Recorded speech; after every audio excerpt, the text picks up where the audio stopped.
Almiron, Nunes and James. These are all players who I think must be in your FPL team.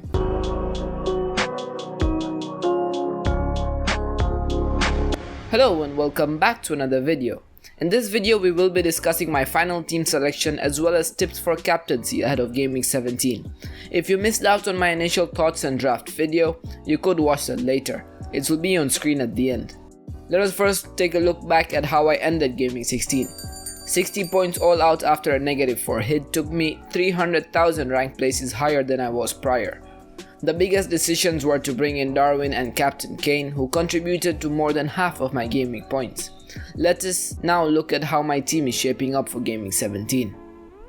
Starting off with controversy, De Gea in goal for me. It was honestly between him, Ramsdale and Kepa.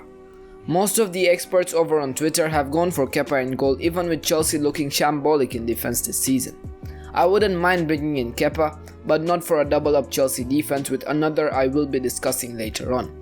United faces 3 of the worst attacks in terms of expected goals in the next 3, and with their defense looking quite promising just before the break, I would be hoping for 3 clean sheets out of 3 for De Gea. Moving into defense, we start off with the highest scoring defender in the game, Trippier. He has only blanked in 3 out of the 15 games played this season, and even with his poor show in the World Cup, I do believe he gets back to his ways for Newcastle. They have only conceded 22 big chances this season, only bettered by United, Arsenal and Spurs. They have been brilliant in defense and in attack, with the English right back being right in the mix of it all. Up next is Cancelo. We did write him off at the start of the season with his attacking involvement not living up to his last season standards, but he has since made his mark. And even without his attacking contributions, he still is of good value because of Man City's defenses and him being the most nailed of them all. He has played for more than 60 minutes in all but one game this season where he picked up a red card. Speaking about the Chelsea option earlier, I talked about him in my previous video too on why I feel he is an almost essential pick. He ended last season with 14 goal involvements, a league high for any defender, having played 800 minutes lesser than Trent Alexander-Arnold, who ended the season with the same tally. After his long 3-month absence from football, I do believe he will come back wanting to show why he is the real deal. We now move on to midfield and another Newcastle option in Almiron. The highest point scoring midfielder costing less than 6 million screams essential to me. He has had a long break after Paraguay failing to qualify for the World Cup, and I do think he will still live up to his hype. He has also played more than 60 minutes in all of Newcastle's games this season, so minutes aren't an issue with the Paraguayan. Arsenal have looked the team that's most likely to win the league this season. Even though it has been their defense that has stood out, their attack isn't one to ignore.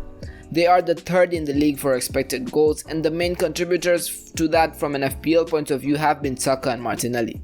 After being an owner since the start of the season, Martinelli has been a great part of my success up to now, but it was time to let go. I did have the option to have Martinelli over Saka, but after the World Cup performances, I believe I am making the right choice in starting Saka. Owning him also gives me freedom to move to any 8 million option, who as we know this season have been great FPL assets. Next up, another one who looked brilliant in the World Cup is Marcus Rashford. He averaged a goal every 49 minutes in the competition, and he should be ready to bring that form into the Premier League with Man United. After Ronaldo's departure and Sancho's unavailability, Rashford's place on the team sheet is pretty much nailed.